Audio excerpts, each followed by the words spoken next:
Seja bem-vindo ao Recrutei Podcast. Esse podcast é um oferecimento da plataforma Recrutei, a melhor plataforma de recrutamento e seleção do Brasil.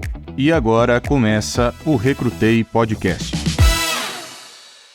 Olá pessoal, sejam bem-vindos a mais um Recrutei Podcast. Quase 4 meses sem gravar, tava com saudade. Fizemos uma bateria de gravações lá em São Paulo e pela primeira vez o Recrutei Podcast está sendo gravado em Uberlândia. Minha cidade de nascimento, cidade da Recrutei, que viabiliza esse Recrutei Podcast. E hoje, pessoal, eu prometi aí, para quem estava curtindo o podcast, que eu ia trazer convidados de fato muito especiais, né? Todo podcast, Ricardo, antes de apresentar, fala que traz convidados especiais. Será? Não sei. Então eu tentei trazer um convidado especial de verdade, uma pessoa que eu já acompanho aí o que vai postando, o que vai fazendo, as informações de bastidor também que vão chegando há uns 2 anos e meio. E uma pessoa que no Brasil inteiro, né, hoje está falando de forma mais amplificada para o Brasil inteiro, mas que em especial aqui na nossa cidade de Uberlândia, ele já se tornou uma referência de empreendedorismo, de escala de negócio.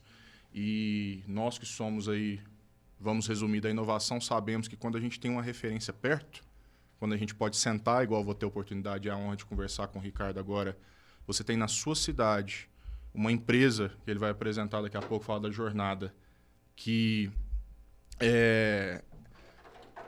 pegou, se iniciou, construiu, fez seu legado, impactou milhões, literalmente, de usuários.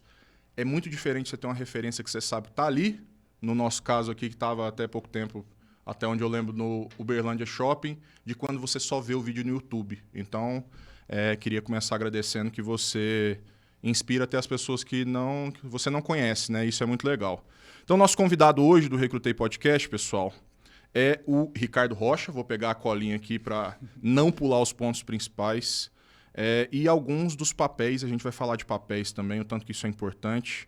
Ele é executivo, empreendedor, investidor, mentor, palestrante e escritor. Isso aqui, gente, não é enchimento de linguiça. Ele faz tudo isso mesmo, tá? Ele é head da plataforma Seller, é assim que se fala, sim, Ricardo? Seller da Magalu. E ele esteve à frente de uma das iniciativas mais inovadoras do Brasil no grupo. Vamos falar sobre isso durante a pandemia também. Então, já recebeu muitos investimentos. Vamos tocar nesse assunto também de investimentos aqui. E fez uma das vendas. São 4 empresas vendidas, Ricardo? Foram 5 no total e 3 foram para o Magalu. Boa. Então, das 5 vendas, pessoal, uma das de maior repercussão aí foi a venda da empresa Softbox, né, que todos aqui na região e em muitos lugares do país conhecem. Em 2018, a venda para a holding do Magazine Luiza, empresa vendida por um montante de 9 dígitos. Impressionante. E nós vamos falar, pessoal, de outros papéis aí do Ricardo, vou deixar ele se apresentar melhor. Vamos falar também do papel dele como investidor, ações sociais que ele se vincula e os conceitos pessoais de vida que ele acredita também. Vamos tentar extrair o máximo aí para um excelente episódio do Recrutei Podcast. Bem-vindo, Ricardo. Obrigado, Paulo. Bom, obrigado a todo mundo, né? Olá para quem nos ouve, para a galera toda que está aqui. Gente, tem um bastidor aqui enorme, assim, de gente super talentosa, dedicada. Então, quero agradecer esse convite, né? O Recrutei, sem dúvida, traz pessoas que têm realizações importantes. Então, acho que um ponto interessante que você falou, né, sobre trazer pessoas especiais. Eu acho que isso é interessante, né? Mas sendo bem verdadeiro, Paulo, assim, eu não sou um cara ser, hoje aqui é para ser verdadeiro, hein? Mas eu não sou um cara que se sente especial, assim. Eu não acho que eu estou dotado de algum tipo de dom, de talento que seja especial. Acredito que talvez seja toda a consistência, né, que eu fui aprendendo ao longo da minha jornada, que me fez um responsável e um cara que é voluntário por tornar as pessoas especiais. Então, eu não me sinto especial, mas eu tenho a responsabilidade de tornar as pessoas especiais e especializadas. Então, é encontrar em cada uma aquilo que é o seu talento, aquilo que é o seu perfil ideal, o seu talento ideal e ajudá-las e endereçá-las na realização do seu propósito. Descobrir o seu propósito e realizar o seu propósito. E com isso, assim, muito esforço. Então, eu não me acho um cara assim fora da curva, eu acho que eu sou um cara comum, mas muito esforçado. E aí eu preciso, né, me esforçar, ser disciplinado para que eu consiga alcançar, sim, esses resultados que fazem parte da minha jornada. Mas então, assim, agradeço pelo carinho de me chamar especial, né? Eu vejo isso como um carinho, mas longe de isso ser algo que eu acredito mesmo. Assim, eu não acredito ser um cara especial. A mensagem que você passou já, ou como o pessoal agora tem falado no podcast, já dá o primeiro corte, né, Hugo? Já, isso aí, boa. E, Ricardo, a gente estava conversando aqui quando você chegou ao estúdio e uma coisa que você falou que me chamou a atenção foi de como que você encara os papéis, né, que você desempenha, que não são poucos. Antes de falar o que o pessoal espera, né, a relação aqui do mote do Recrutei Podcast, qual que é a sua relação, empreendedor, empresa, resultado, isso aí tudo é muito interessante, mas você em especial, que eu sei que tem muita coisa para falar disso, eu queria que você se apresentasse primeiro como Ricardo. A gente às vezes se esquece, pessoal, que antes da gente cumprir qualquer papel para os outros, nós cumprimos um papel para nós mesmos como indivíduo. Então eu queria que você falasse da maneira que você sentia vontade, o que é importante para você, quem é você, se quiser falar de infância, qualquer coisa que você acha que te define aí, não define, para as pessoas te conhecerem melhor como Ricardo primeiro, tá? Bom, me apresentar como pessoa, sem dúvida, é o que eu mais amo falar, porque é apresentar quem eu amo. Então, primeira coisa, eu sim tenho uma relação de carinho muito grande por mim mesmo. Então, eu aprendi a amar tanto as minhas coisas boas quanto as coisas ruins e a respeitar e a não ser o juiz de mim mesmo. Então, eu estou em paz comigo. Eu acho que esse é um pilar inicial, porque quando a gente está em paz conosco mesmo e quando a gente é capaz de admirar o que é bom e de reconhecer o que não é, a gente tem condição de propagar isso para outras pessoas. E aí, sem dúvida, eu tenho que falar da minha esposa. A gente faz 18 anos de casado.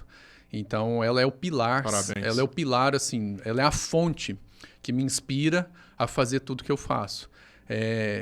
Isso é muito claro na nossa jornada, assim, né? Então, se eu faço o que faço, eu faço porque eu tenho uma fonte, assim, que é inesgotável de amor por ela. Eu tento traduzir isso em coisas bem interessantes, né? Então, por exemplo, a nossa casa que a gente construiu é em formato de L. Ela chama Liz, né? Lizline. Então, a nossa casa é num formato de L. Que homenagem, hein?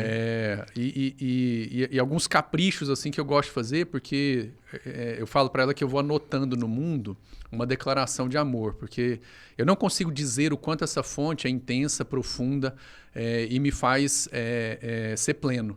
Então, eu vou anotando no mundo. Então, todos os empreendimentos que eu faço porque amo e porque aprendi a amar a minha esposa. Isso veio também da minha família, né? Então, eu tive uma criação, assim, meu pai, minha mãe, sempre foram uma referência. Minha mãe nos amou e ela deixou a carreira profissional dela para poder cuidar da gente. Vivemos várias dificuldades, várias intempéries, mas tem sinalizações muito claras, assim, de alguém que se importa com o outro. Então, agradeço muito minha família. Eu tenho um irmão mais velho, uma irmã mais nova também, assim, que juntos enfrentamos muitos desafios. Mas a gente conseguiu manter... Você é o do meio, então? Eu sou do meio, sou irmão Legal. do meio.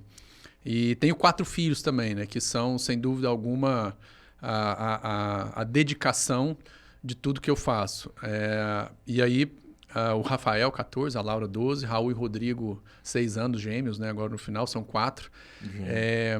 E para mim, eu não separo, assim, e não coloco fronteiras, né? Então, quem eu sou é uma pessoa que não tem fronteiras nos papéis ou no exercício do que faz. Então, o meu filho hoje e minha filha já estão lá na Impulse, na Venture Builder, junto comigo, me vendo trabalhar. Legal, hein? Ele que edita grande parte dos vídeos que estão lá na minha rede social.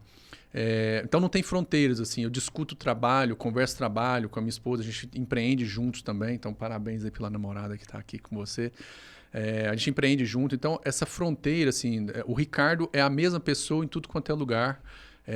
Os mesmos princípios, assim, reforço o que eu acredito em qualquer lugar que eu esteja. Então, acho que eu sou uma pessoa inteira e presente em tudo quanto é lugar. E inspirado pelo amor que eu tenho pela minha esposa e, consequentemente, a nossa obra-prima, que são os nossos filhos. Assim, negócios são todos interessantes, mas a minha obra-prima é junto com a minha esposa e são os nossos filhos. Boa. Vamos terminar, pessoal?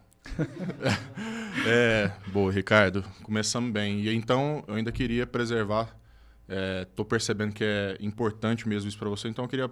Você já citou algumas pessoas, mas ainda no seu âmbito pessoal, às vezes, né, eu já fiz um raciocínio de assim: erra dentro da empresa, erro dentro da Recrutei, tento acertar.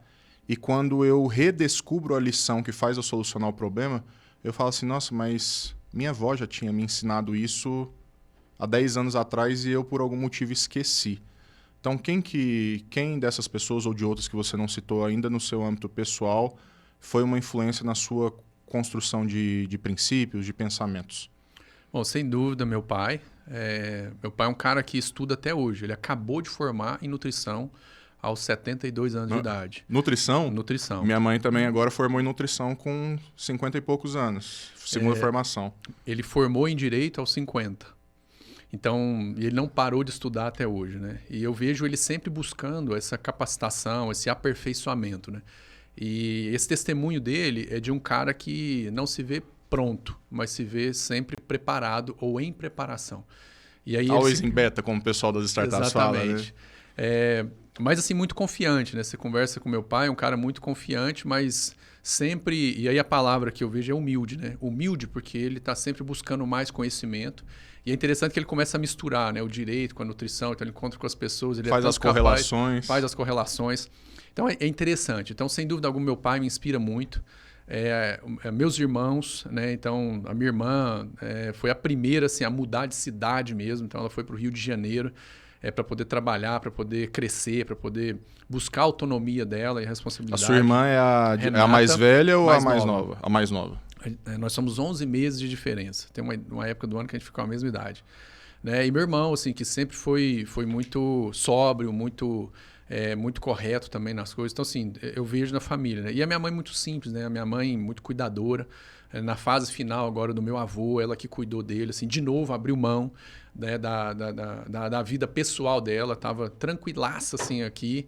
E ela foi lá para o interior, na cidade de Passo, para poder cuidar do meu avô. Ficou lá mais de 6 anos cuidando dele. Então, assim, eu tenho referências muito boas perto de mim, né? Então, por isso que eu falo que tudo isso é a junção. Então, basicamente, o que eu tenho que fazer é não impedir que tudo isso que eu tenho ao meu redor, que são fontes, né, isso possa confluir. E aí o meu principal papel é confluir tudo isso e canalizar, endereçar de maneira responsável com o que eu tenho recebido de graça da vida, né?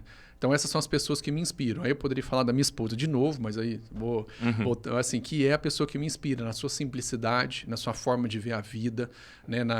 Na forma dela peculiar de ser. A minha esposa é colérica, então assim, ela vai de 0 a 100 muito rápido, né?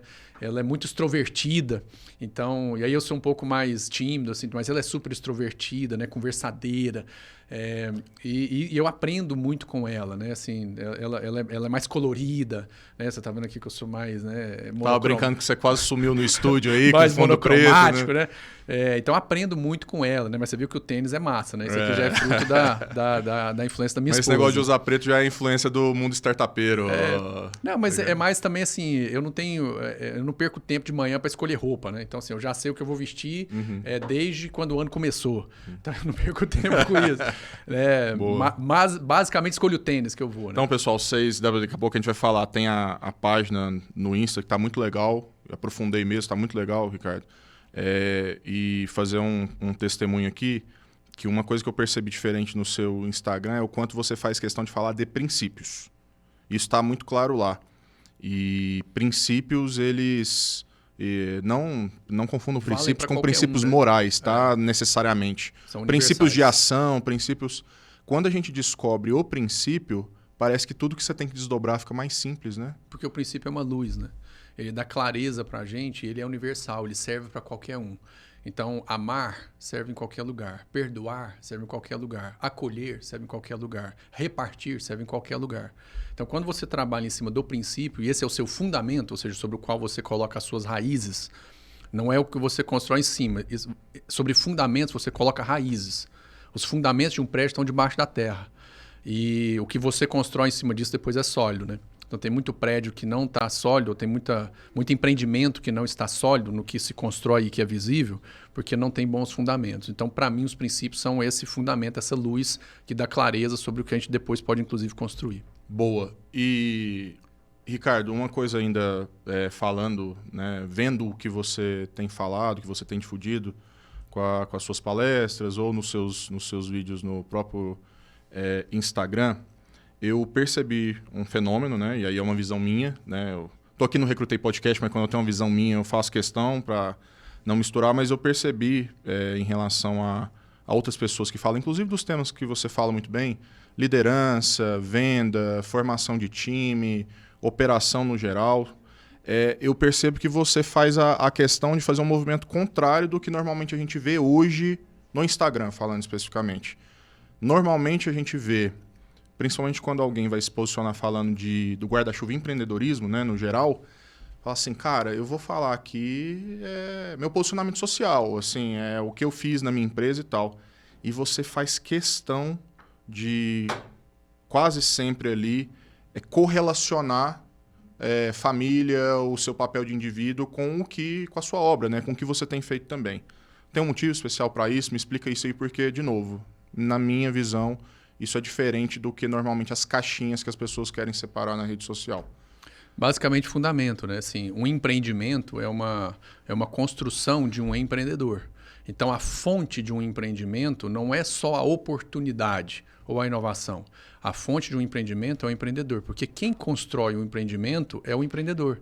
Então, um empreendedor desarmonizado com ele mesmo, um empreendedor desequilibrado consigo mesmo, esse empreendimento vai viver essa desarmonização e esse desequilíbrio.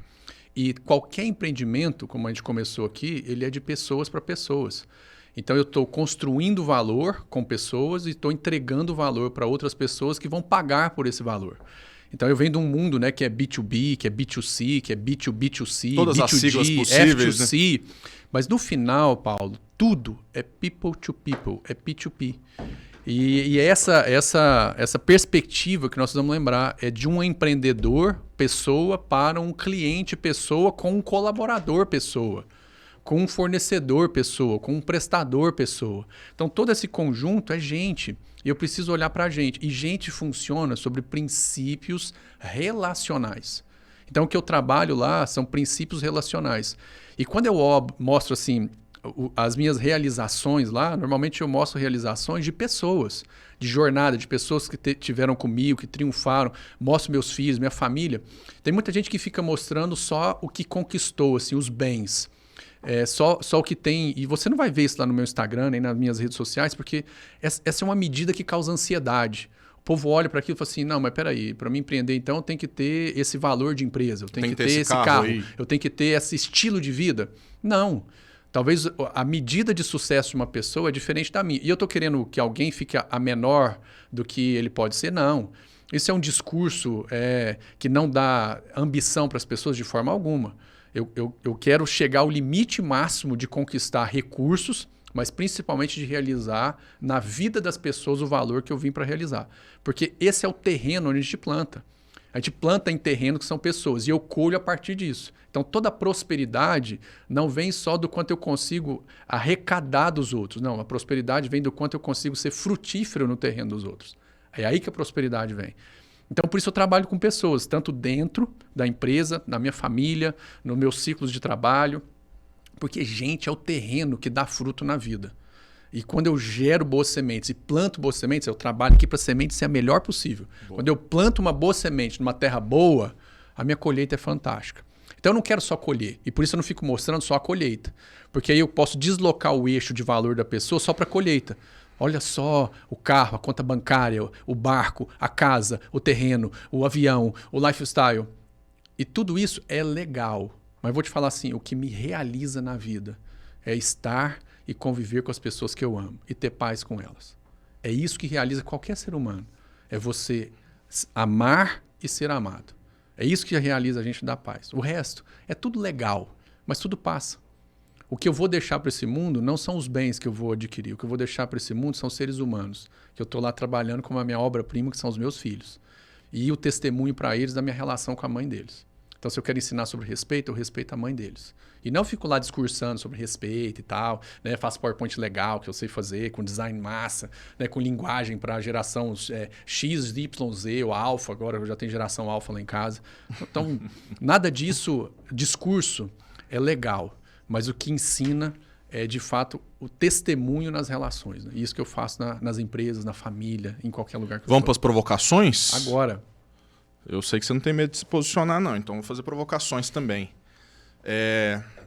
Eu percebi o que você falou claramente, Ricardo, mas eu queria te perguntar, primeiro, se você concorda com a minha visão de que o jeito que você faz é um pouco diferente do geral.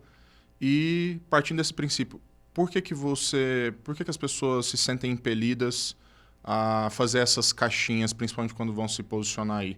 Por que elas não fazem igual a você? O que você acha que elas pensam diferente? Assim, sem julgamento, né, desse posicionamento, mas eu vejo que é um lugar mais seguro. Porque eu pego uma tese que já está consolidada e aí eu trabalho em cima dessa tese. Eu, às vezes, faço alguma modificação, algum lifestyle ajuste. Viraliza, né? Dá audiência. E essa tese, ela dá audiência. Então, é um lugar mais seguro, né? Então, eu vender um lifestyle de sucesso a partir das coisas já é um modelo consolidado. Então, eu trabalho em cima de um modelo consolidado. E isso trabalha também algumas coisas mais fáceis de você instigar nas pessoas, que é a ganância e o desejo. Então, quando você trabalha em cima desses gatilhos, é mais fácil de você chamar a atenção.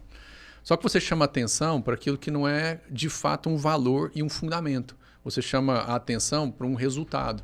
Mas como você chega no resultado e você manter aquele resultado, e mais importante, você usufruir daquele resultado de maneira saudável, é que vai dar para você, ser humano, plenitude. Então eu posso chegar a conquistar tudo isso, mas não ter orgulho da minha jornada. Porque a minha jornada, eu matei todo mundo para chegar lá. Eu deixei todo mundo para trás. Tubarão deixando rastro de sangue, né? Ou eu abandonei as pessoas para poder chegar lá. Quantos homens abandonam as suas esposas? Quantos pais abandonam seus filhos? Porque querem construir uma carreira de resultados e chega lá na frente, eles estão solitários. E aí, como ser humano, eles se sentem sozinhos. Eles não se sentem realizados. Porque um ser humano só se realiza quando ele reproduz outro ser humano. E não estou falando de biologia. Eu estou falando de caráter, de cultura, de valores. Essa é a nossa obra-prima como ser humano. E não os bens. Só que a nossa vaidade faz com que a gente fique apontando para os bens, ao invés de fato, apresentar as pessoas. Então, quando eu apresento minha família, quando eu apresento meus filhos, é para poder dizer assim, esse daqui é o valor que vai tornar a sua vida de fato pleno. Seja pleno nisso e tudo que você fizer vai ser realizador. Então, essa talvez seja a grande diferença. E é um lugar seguro, porque isso já está meio sacramentado. Agora, você testemunhar isso também demanda de você responsabilidade. Porque agora eu tenho que ser um bom marido. Agora eu tenho que ser um bom pai. Um bom educador. Já pensou, fala do amor pela esposa, aí chega em casa, mas você não falou que me amava lá no podcast? E exatamente. Aí, você já era quando...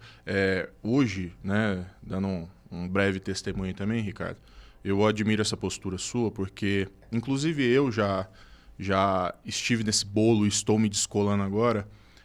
Hoje, as pessoas, mesmo quando tem coisas boas para falar e se posicionar, elas têm medo de se posicionar, né? Porque o posicionamento ele gera uma responsabilidade maior, como você mesmo falou, né? Então... E ser incoerente com o que a gente fala e faz, se for percebido, é uma coisa que dói, né? Então, se você chegar num podcast e falar, olha, o tanto que minha esposa é importante. Se alguém perceber que isso não é coerência, a responsabilidade e o sentimento pode ficar maior. Então, as pessoas, para se guardarem disso, o que eu vou fazer? Não vou me posicionar, porque aí eu não tenho, né, essa responsabilidade. Ricardo, falando, eu até queria fazer um jabazinho, né, de falar que o mote do Recrutei Podcast é trazer pessoas que acreditam de fato em pessoas, então acho que acertei no convidado, né? Então, é o filtro, tá, pessoal? Aqui, às vezes, a gente vai ter próximos convidados que nem vão falar desse guarda-chuva que a gente tem falado até agora no Recrutei Podcast, de empreendedorismo, contratação de pessoas, desenvolvimento de times, mas a gente sempre vai ser um filtro único. Pessoas que acreditam em pessoas, seja, às vezes, nem pela via do empreendimento. Porque é isso que, como você mesmo falou, move as coisas. E, Ricardo, agora sim, né? Não posso... Tem perguntas também, tá? Eu colhi perguntas principalmente ali no grupo Mastermind ali que eu tenho, pessoas excelentes. Falei, brinquei com eles e vou fazer a brincadeira. Um beijo pro Mastermind, então, tá? Então, um beijo pro Mastermind também. Boa. E recolhi perguntas de alguns membros, mas vamos transitar, então. A história, né? A sua história tem uma boa parte aí dos empreendimentos que você construiu, uma parte importantíssima da sua obra.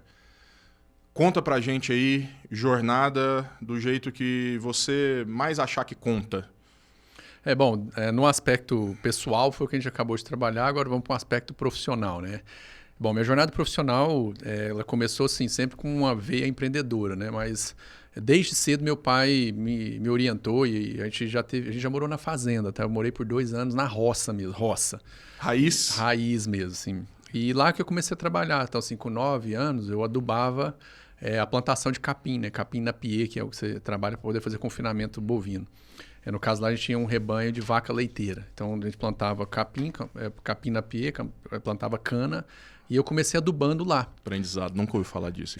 Então adubando, né? Então você faz o sulco com riscadores e coloca os talos ali, aí você fecha e ele cresce, né? Com adubo. E eu era o cara que adubava, então eu ia dentro do sulco adubando, eu e meu irmão.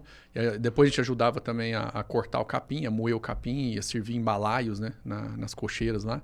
Bom, vim dessa vida. E para mim, essa vida, ela me deu, assim, talvez parte dos princípios que eu vivo hoje, né? Que é a humildade, a vida em comunidade. Cara, como as pessoas na fazenda vivem em comunidade.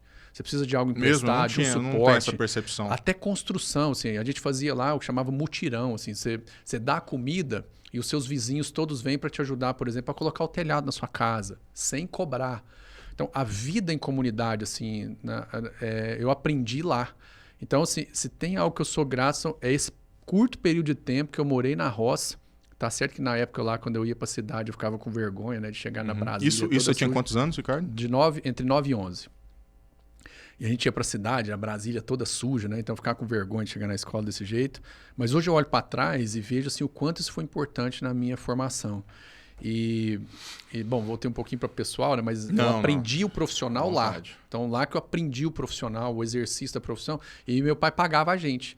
E aí, quando a gente ia para a cidade, eu tinha um dinheirinho para poder comprar alguma coisa que eu queria. Bom, logo depois comecei a vender ovo, né? Aí a gente criava galinha lá, então aí eu vendia, levava o ovo, vendia para a mãe dos meus colegas. Então esse impulso de vendas começou lá também, porque aí eu fazia a graninha né? A grana era restrita lá em casa, então eu queria comprar alguma coisa, não tinha. Aí comecei a vender ovo, então levava o ovo enquanto meu pai levava para a escola. De tarde eu pegava uma bicicleta que ficava na casa, né, de algum parente e ia entregar ovo. Então eu vendia e entregava. Então esse negócio assim de aplicativo, assim, eu fazia isso lá já atrás, né? Não tinha um iFood na época, um iFome na época, mas eu já vendia e já entregava. Você era iFood de ovo caipira? De delivery. E depois comecei a vender queijo também. Muito bom. Então, assim, já nasceu de lá esse espírito empreendedor, sabe? Então, acho que é fundamental. Acho que tem algumas coisas, Paulo, que os pais de hoje estão perdendo, que é fomentar o empreendedorismo desde cedo. Então, quando eu falei que o meu filho já está lá, né, agora com 14 anos, a minha filha de 12 está aprendendo programação. E ela vê agora o irmão mais velho já ganhando dinheiro dele, porque o Rafa já está ganhando uma graninha boa. E a gente não fomenta o empreendedorismo. Rafa, beijo pra você, hein? Os pais não estão fomentando o empreendedorismo. Estão colocando os filhos nas caixas conteudistas da educação nossa, que é de 1900 e qualquer coisa, e não estão fomentando as características pessoais, que é o que dá o ímpeto mesmo, né? Da relação, de vivência, de negociar, de apresentar, de vender. Né? Então, eu aprendi isso lá. E para mim, essa raiz assim, dos 9 aos 11 é o que me deu esse veio empreendedor. E aí isso veio. Então, depois a gente mudou aqui para Uberlândia, quando eu tinha lá meus 13 anos.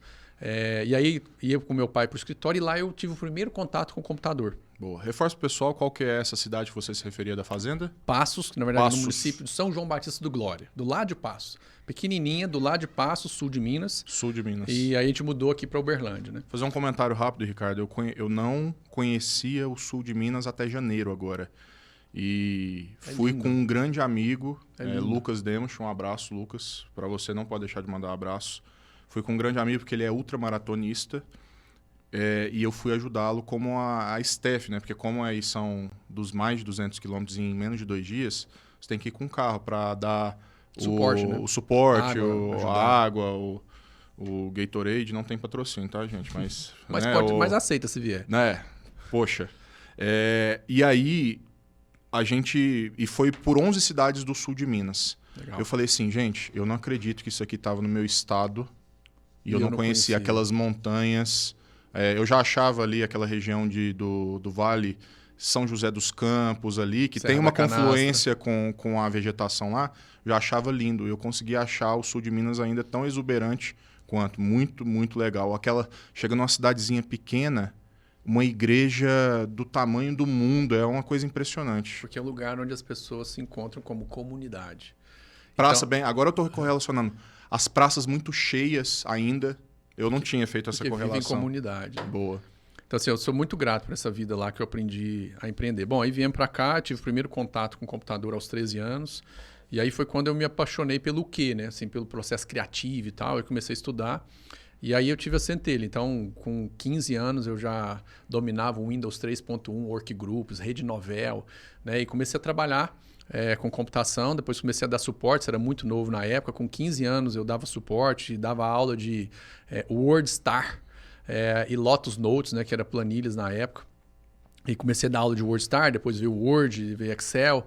E aí comecei depois a dar aulas do pacote Office e fui crescendo, assim, como um prestador de serviço. Né? Depois tive uma época de prestação de serviço na Papelaria Mundial aqui em Uberlândia com o Márcio. Depois fui crescendo profissionalmente até que eu abri a minha empresa, né? Ela chamava Rocha Sistemas na época. Comecei a prestar serviço para um professor meu, né? Que é o Fabiano Martins, me indicou para uma amiga, né? E o Fabiano também é meu amigo, para a Márcia. E aí a Márcia me contratou para fazer um grande trabalho na American Express aqui em Uberlândia. E aí eu fiz um trabalho, assim, eu sempre fui muito criterioso com número, sou bem habilidoso com número, finanças. E aí eu fiz um bom trabalho lá na parte de cartões. E aí pronto, ela me contratou, continuou me contratando. Eu precisei de um ajudante, na época ainda era muito novo, né? Precisei de um ajudante, aí contratei um ajudante, precisei de um segundo, um terceiro. Aí começou a ganhar tração o negócio, né? E aí foi quando a Rocha Systems virou EasyTech, que depois virou Softbox. E aí eu já estava com uma mente mais... Então, peraí, ó. Teve algumas transições, né? Não, né? Apesar de acompanhar, não sabe disso. Então a Softbox não nasceu como Softbox. Não nasceu como Softbox, né? Ela veio dessas transições, né? E aí a semente foi Rocha Systems, Rocha então. Systems, aí, né? pessoal. E aí ela foi transitando, né? Então na EasyTech a gente fazia software para automação de força de vendas. Aí eu tinha uma sociedade nela, depois a gente juntou tudo esse pacote aqui e virou a Softbox, né? E aí foi quando a gente realmente começou a escalar a empresa. E aí eu já com uma cabeça mais empreendedora, mais profissional mesmo para ser um empresário, um empreendedor.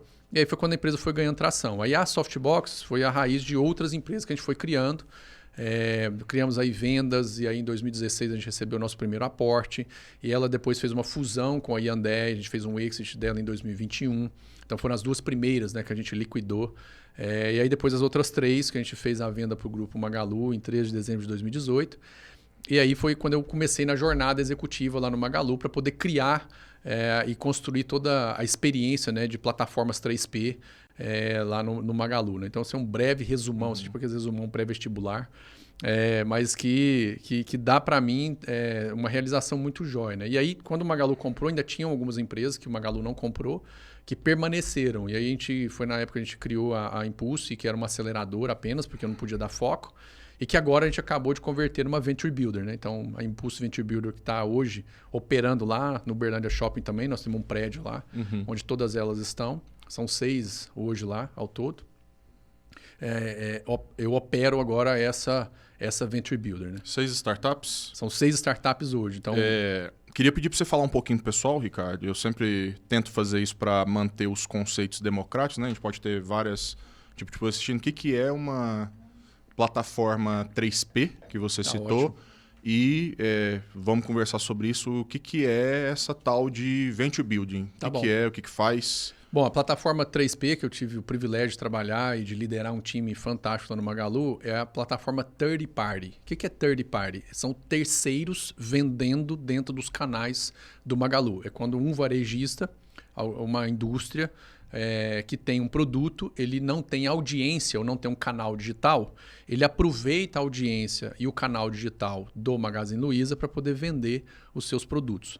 E aí a gente criou o maior movimento chamado Parceiro Magalu de digitalização do micro e pequeno no Brasil. Hoje são mais, números do último reporte a investidores, são mais de 300 mil que a gente colocou dentro da plataforma. E foi uma jornada de 4 anos e meio, assim, que a gente conseguiu mudar a realidade de muitos empreendedores no Brasil.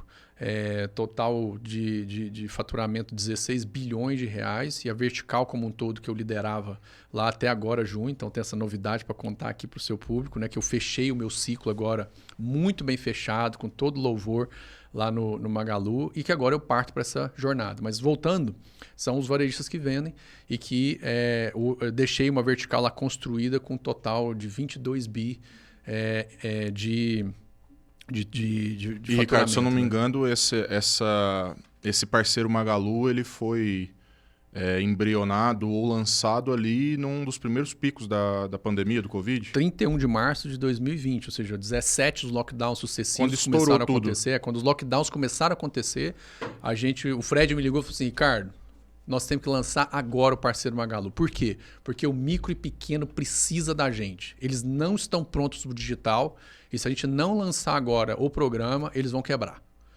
E eu falei assim, cara, beleza, não estamos 100% pronto, a gente precisa de pelo menos 15 dias para poder aprontar. Eu falei assim, beleza, 31 de março a gente lança.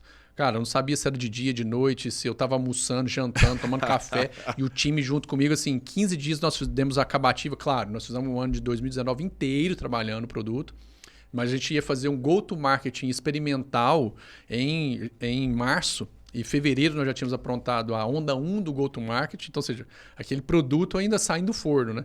E aí a gente lançou ele em 31 de março, assim, mais uma vez um beijo para esse time fantástico, né? Agora estão lá liderados pelo Daniel Vincenzi, mas um time fantástico que eu deixei lá agora, puxando tudo isso, liderados pelo Daniel.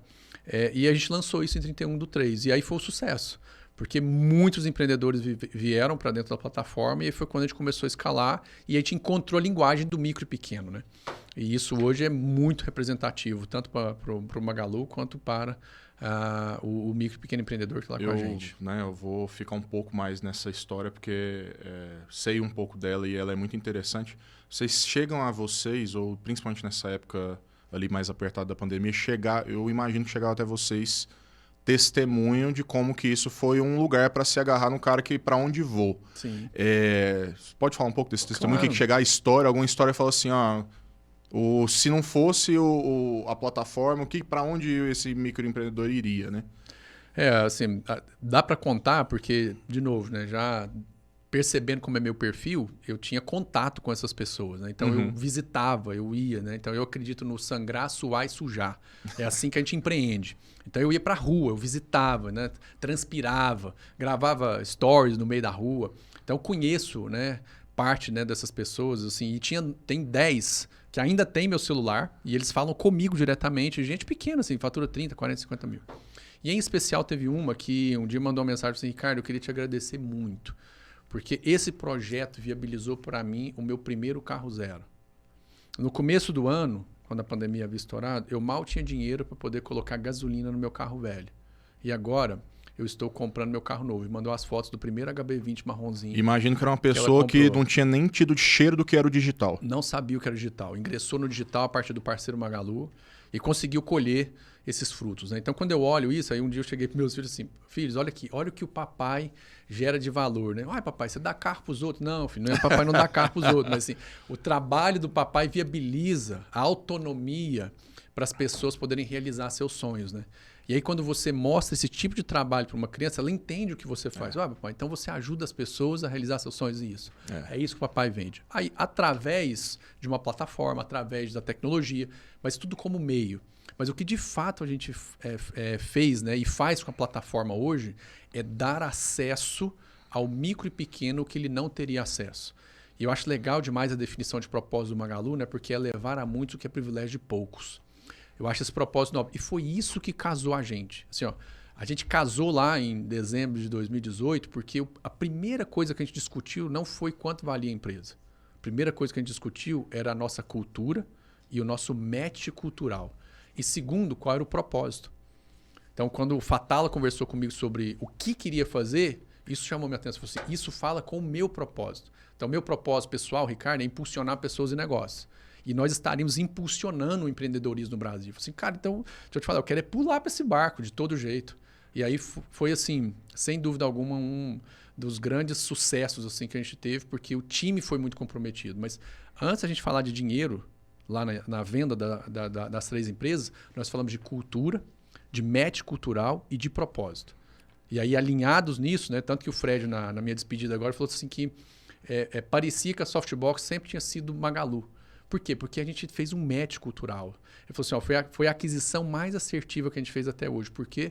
Porque houve match cultural, houve match de propósito. E nós cumprimos um propósito com excelência. Boa, você levantou uma bola que eu vou ter que cortar, né? Que é o gancho perfeito para eu te perguntar, obviamente para fazer esse tanto de empresa interessante, vendas, você não fez sozinho, né? Claro, já falou de diversas... Já agradeceu, inclusive, alguns times aí. E no podcast Recrutei a gente não tem como não perguntar sobre contratação. Queria que você contasse aí para o pessoal o que você de verdade acredita que funciona para acertar em contratações de colaboradores, o que você olha, se você tem framework, se não tem. Conta para a gente aí qual que é o seu olhar para descobrir e contratar talento. Bom, sem dúvida é a gente saber exatamente qual é a direção, assim, para onde eu estou indo e quais são as pessoas que eu preciso para poder me ajudar nessa jornada. É claro que talvez eu não vou ter o plano definido, assim, com todas as tarefas, o cronograma, tudo pronto, mas eu preciso minimamente saber qual é o valor que eu quero gerar e qual é a estrutura que eu preciso. Porque para gerar valor e para trabalhar em estrutura, ou seja, processos, eu preciso de pessoas. E aí saber exatamente qual valor eu vou gerar e quais processos eu vou trabalhar, eu sabendo disso, eu vou entender qual é o perfil da pessoa que eu preciso contratar. Um dos principais problemas do empreendedor hoje é que ele não caracteriza o que ele quer fazer, qual é o valor que ele quer gerar e quais são os processos da empresa dele. E por isso ele contrata mal. Ele coloca a pessoa certa no lugar errado. Eu nunca digo que a pessoa errada no lugar certo. Não, é sempre a pessoa certa. Ela é certa para um determinado tipo de geração de valor. Ela é certa para poder operar um determinado processo.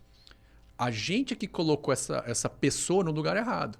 Então, o Jim Collins fala sobre isso. A responsabilidade é nossa, né? Pessoas certas no lugar certo. E eu sempre tenho a ousadia de complementar a frase dele. Fazendo certo as coisas certas. Então, é pessoas certas no lugares certos, fazendo certo as coisas certas. Metáfora do ônibus, né? É aqui que a gente ganha o jogo. Então, e é na contratação, porque se eu erro na entrada, depois eu tenho que fazer essa peça, eu tenho que ficar envergando essa peça para ela caber aonde eu acho que ela tem que caber. E aí eu fico forçando a barra. Aí eu tenho os atritos, eu tenho as arestas, porque aquela pessoa não foi feita para aquela responsabilidade que nós estamos obrigando ela a assumir como gestores. E aí eu fico forçando a barra, fico apertando, fico cobrando. E aí eu não funciono como um líder que colocou a pessoa no lugar certo e que agora vai desenvolver essa pessoa para que ela desempenhe cada vez melhor. Então, a contratação é fundamental. E nem sempre o empreendedor sabe como fazer isso. E é por isso que existem empresas como a Recrutei, que são especializadas e que devem ser contratadas. E aí é o seguinte, tem muita gente que não investe nisso. E esse é um dos erros do empreendedor. E eu acho que essa cultura, Paulo, nós vamos quebrar, que é a cultura do empreendedor não investir dinheiro no que é crucial. Se tem algo que é importante no negócio dele, são as pessoas. E aí eu não sou um especialista em contratação e, gente, o Paulo não me pagou para fazer jabá. Isso aqui é o que eu acredito mesmo. Ele não é um especialista em contratação, ele não tem uma área que apoia ele e ele não busca essa competência. Ele não contrata Recrutei, ele não pega uma plataforma e ele não busca essa competência. Então, eu sou incompetente e não tenho a humildade e nem a disposição de pagar para ter essa competência, que inclusive você está me falando que é barato. Porque o erro que eu tenho na contratação da pessoa são... Muito caro. São as ineficiências invisíveis. É o que a pessoa certa no lugar errado não está gerando de valor, não está gerando de eficiência num processo. E aí, essa ineficiência não percebida por uma pessoa certa no lugar errado, eu não tenho medição, não tenho métrica para ela. Então, é uma não venda, é uma não otimização, é um não bom atendimento, que eu não estou medindo isso, porque eu estou deixando isso na mesa porque eu não estou fazendo uma boa contratação. Então, tudo começa Aqui atrás, na seleção, depois a gente pode falar de onboarding, né? Pode falar depois de desenvolvimento de times, mas a contratação é fundamental. E sabe quem tem que fazer isso? O líder. Porque tem muita gente que terceiriza. Fala assim, é pro meu time? Bom, se é pro meu time, eu sou um cara responsável, então eu contrato, eu participo do processo. Eu tô lá ajudando a construir o perfil, a conversar com a pessoa, a avaliar se é aquela pessoa que eu vou me conectar com ela para desenvolver a atividade, criar o valor que eu vou trabalhar. Então, muita gente terceiriza com uma área, né, para outra pessoa, contrata Recrutei e terceiriza para Recrutei. Não deveria. Vai contratar errado. Vai errar e muito. Deve participar. Então, eu participo diretamente das pessoas que fazem parte da minha linha direta. Eu faço o processo de contratação apoiado pelos especialistas que vão me orientando.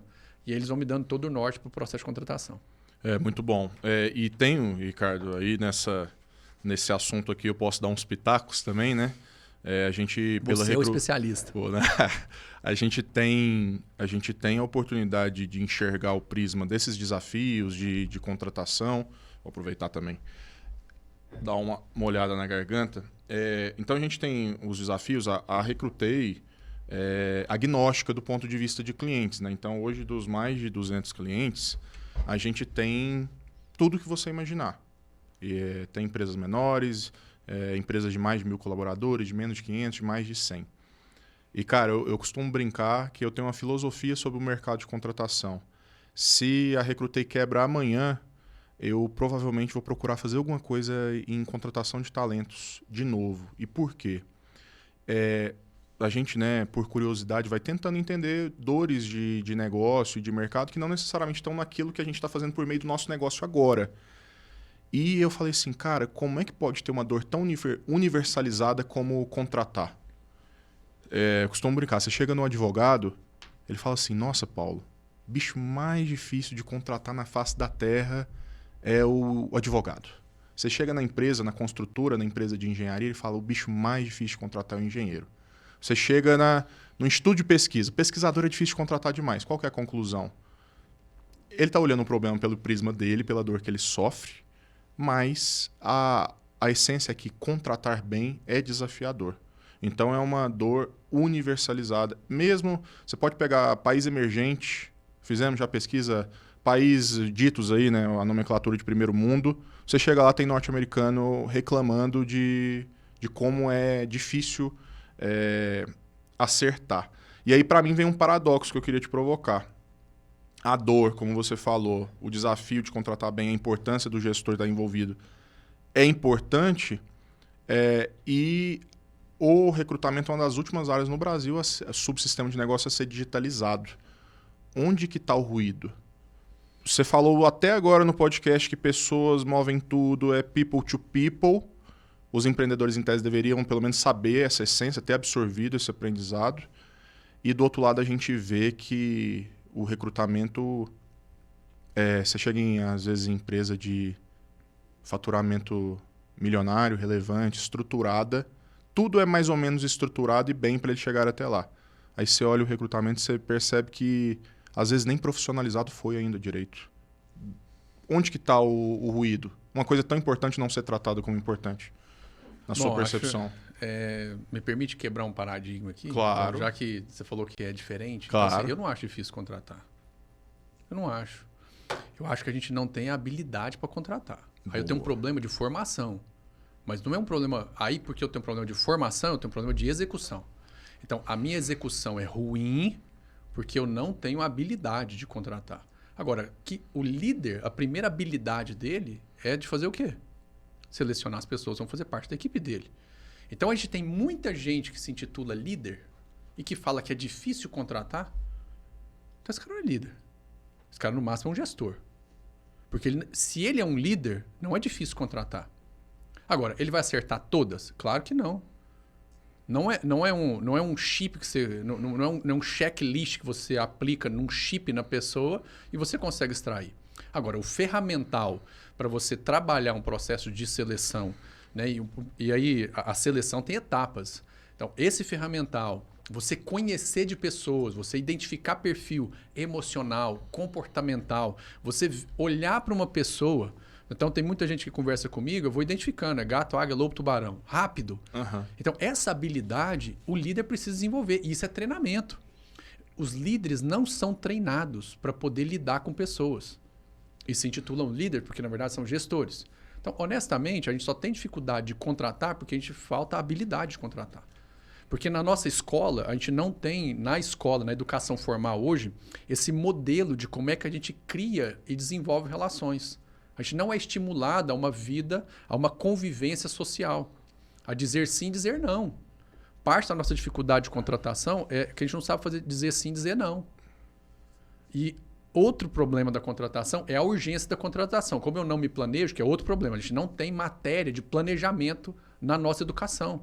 Então, como eu não me planejo... A gente costuma dizer, toda vaga é urgente. É urgente, porque eu não tenho planejamento, porque eu não tenho um planejamento de execução da minha empresa, um planejamento financeiro, um business plan, que me mostra a demanda de estrutura e de pessoas para que eu possa, ao longo do tempo, antecipar.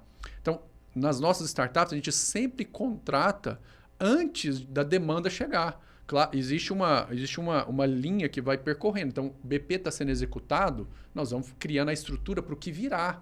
Mas não é progresso depois ordem. Olha, a nossa bandeira ensina para a gente como é que a gente contrata. Assim, ó, primeiro eu ponho ordem, depois eu trago o progresso. Eu vou fazendo isso acontecer. Porque o progresso é sustentável. Progresso sem ordem, ele vira dali a pouco uma bagunça. Ele se transforma, sabe em quê? Em um retrocesso. Porque eu começo a gastar mais e depois ele se torna inviável. Então, honestamente, Paulo, eu não acho difícil contratar. Eu acho que falta habilidade e treino. As pessoas precisam treinar para poder contratar. Ah, Ricardo, você acerta todas? Não. Mas eu erro pouco. Boa. Eu erro pouco, porque eu treino. E aí eu aprendo com os que eu erro. Eu não fico também lá assim... Não, agora com os que eu erro, eu vou lá, aprendo. Onde foi que eu errei? O que eu deixei passar? O que eu acelerei? E normalmente, Paulo, eu erro quando assim... Eu encurto alguma coisa. Eu não tenho a paciência de falar assim... Vou fazer mais uma conversa. Aí a gente fica aquela vez assim, mas eu vou perder esse talento. Eu vou perder essa pessoa para o mercado. Porque você, então, não fez um bom processo com um bom planejamento e você não tem tempo hábil para poder buscar a melhor pessoa. Eu chego até a dizer assim, eu sou meio firme em algumas coisas. Falo assim, ó, quando a gente acha que é difícil contratar, é porque eu estou sendo irresponsável com a contratação. Porque um líder, ele deveria ser o cara mais convicto sobre as contratações que ele faz. Eu tenho que ser responsável pelas pessoas que eu trago para dentro. Esse é o papel do líder. O papel do líder é gente. O papel do gestor é processo e resultado. Mas líder é gente. E aí, eu poderia falar da minha agenda aqui, a grande parte da minha agenda é com gente. Porque eu sou responsável pelas pessoas. E sendo responsável pelas pessoas, eu ajudo elas a executarem com excelência para nós termos alta performance e chegar em bons resultados. Mas é gente. Minha matéria-prima é gente. Então, nós precisamos cada vez mais tornar... E essas tarefas são difíceis, fáceis, com treinamento e com habilidade. Dá para extrair uma reflexão bem clara, né? Você explicou bem o quanto que... Eu acho que você deu uma lição aqui que eu anotei que vale para tudo, né? Será que a dificuldade de algo está nesse algo externo em si ou é a falta de habilidade que está fazendo se tornar difícil? Né? Exatamente. E pode ter vários contextos que esse ensinamento, esse princípio pode ser aplicado. E aí eu gostaria de ir um pouco mais a fundo. Você falou, exatamente onde entrar. Você falou da sua agenda. Posso te mostrar como claro. isso aqui é uma verdade? 2 mais 2 para você é difícil? Acho que não, né? Porque você treinou. Porque você repetiu isso algumas vezes. 5 vezes 5 é difícil? Começa a dificultar. Mas hoje não é difícil. Porque você treinou, você repetiu a tabuada quantas vezes? Tinha lápis, eu lembro, tinha lápis com a tabuada escrita. A gente fazia cartãozinho para poder ficar treinando isso. Então 5 vezes 5 não é difícil hoje, porque eu treinei. Então tudo que talvez esteja muito difícil na minha vida, mas é algo que eu uso com frequência e permanece difícil, é porque eu não estou treinando. Então meus filhos de 6 anos estão aprendendo. Para eles é um absurdo pensar como é que é 5 mais 5. Eles estão aprendendo 2 mais 2 ainda. Então eles estão lá, 2 mais 2, aí põe as maçãs, põe os pauzinhos, conta nos dedos. Para eles é super difícil. Mas na medida que a gente vai treinando, isso se torna quase que natural. Quando eu falo 2 mais 2, 4. 5 vezes 5, 25. Porque já está automatizado. Então a dificuldade de contratação é porque eu não estou treinando contratação. E você falou uma coisa muito interessante, que a dificuldade de contratação ela pode ser só mais um dos sintomas da quebra de outros fundamentos do negócio, né? Então, é muito difícil você fazer uma boa contratação se você não tem clareza do planejamento orçamentário, se eu estou usando o budget correto, se realmente aquela função é necessária dentro da entrega prevista. Então, se o planejamento estratégico também, os OKRs aí da vida não estiverem claros, você vai contratar para quê? No fundamento... em recrutamento a gente sempre tende a pensar no fundamento quem. Mas o quem é para um como, o quem é por causa de um porquê da operação, Exato. Da entrega. Então, se esse porquê do negócio não está claro também, o como se torna muito mais nebuloso, né? Sim. E é intuitivo isso, né? Então, no meu próprio exemplo que eu dei aqui, respondendo a pergunta lá, né, de como a empresa nasceu. Ela nasceu o seguinte, eu fui tendo demanda, eu falei assim, poxa, isso daqui que eu posso trazer um ajudante. Assim, então, eu vou trazer um ajudante e aí eu vou passar essa atividade que aí gera um valor X e por um valor menor do que esse X, eu estou pagando esse ajudante que me sobra um lucro aqui de X menos o valor que eu estou pagando. Então, esse treinamento que o empresário precisa fazer, ou seja, eu vou tirando algumas tarefas e me colocando em uma tarefa mais de liderança, então, ou seja, agora eu olho para essa pessoa, é que a gente precisa treinar. Então, começou comigo assim, de uma maneira muito simples. Me deram mais serviço do que eu podia, me propuseram entregar mais serviço do que eu podia fazer, precisava de um ajudante. E foi aí que eu comecei, falei assim, poxa, mas eu não posso deixar esse ajudante fazer de qualquer jeito. Esse ajudante tem que fazer do jeito que eu vendi que é a qualidade. Então, peraí, eu tenho que formar esse cara. E isso foi, assim, de maneira muito natural, né? Mas é interessante, tudo isso eu aprendi porque lá na fazenda a gente tinha ajudante. Então, quando eu ia fazer alguma tarefa que eu não sabia, alguém me ajudava a fazer. Ia servir o balaio de capim na cocheira. Eu não sabia fazer isso, porque primeiro você tem que pôr água, depois que você coloca o capim, depois que você coloca a ração e depois você mistura tudo. Eu não sabia fazer isso na primeira vez. Aí alguém foi lá e me ensinou. Então, a gente precisa dessa atenção, né? Da formação, depois, ali na frente, da formação do líder das pessoas, né? E eu queria que você explorasse aí, avançando na sua jornada, Ricardo, porque essa habilidade de gente, de identificar gente, você usou ela muito, né, nos seus empreendimentos na Softbox, mas imagino que você usa bem nessa fase que você já tem a aceleradora que virou Venture Building, para ver qual que é o match que tem com as startups. Então, acaba que é um processo seletivo também, né? Sim. E aí eu queria que você falasse um pouco mais do que a gente acabou até pulando, o que é uma Venture Building e como é que você tem esse olhar de seleção. A Venture Building também, como outros fundos, tem tese, não tem tese, tem critério, momento de negócio. Queria que você contasse para a gente um pouco essa fase, que tem quantos anos você está já com a que virou... A Impulse, ela foi constituída, né, como, a partir de 2019, que foi as empresas que o Magalu não comprou. Eu tinha que desalocar do prédio, que era o prédio da Softbox, da Solução Certa e da Kellogg's, para outro prédio. E aí precisava criar uma instituição para poder ter aquele prédio, né? E acomodar as empresas. Então ela surgiu assim como, primeiro, um movimento porque eu precisava tirar as empresas lá de dentro, né? E aí, a partir disso também, a gente foi depois trazendo outros empreendedores e comecei mais a investir. Então ela começou mais como uma aceleradora, porque basicamente eu tinha um modelo de negócio proposto e um investimento financeiro. E agora, nessa nova jornada, é que ela foi transformada em uma Venture Builder, que é um papel tanto de capitalização quanto de construção conjunta. Então, não é só acelerar com conhecimento, mas é participar da construção. Esse é o Venture Builder. Então, tem capital envolvido e tem hands-on envolvido. Então, eu estou diretamente envolvido nessas 6 empresas, trabalhando com cada uma delas. Qual é o meu trabalho? Construir o modelo de negócio, a estratégia, validar as arquiteturas de produto dentro de uma tese. Qual é a tese lá? Algum diferencial tecnológico. Então, usar a tecnologia, que aí é a minha pegada, para que eu consiga melhorar processo ou entregar mais valor. E aí essas empresas funcionam dentro desse ambiente, onde o meu principal foco de trabalho é o CEO. Então, o CEO é a matéria-prima minha de trabalho hoje. E o negócio como parte da construção conjunta que eu faço e o funding. Então, até aqui, as empresas que estão lá foram todas fundeadas pela holding. E a partir de agora, quando elas atingem um certo grau de maturidade, é que a gente começa a buscar a série Bridge ou a série A, que aí já é num grau de maturidade Pode mais citar adiante. para a gente aí as empresas? Posso. Nós temos a Blips, que é uma empresa que provê crédito para locação e venda de equipamentos.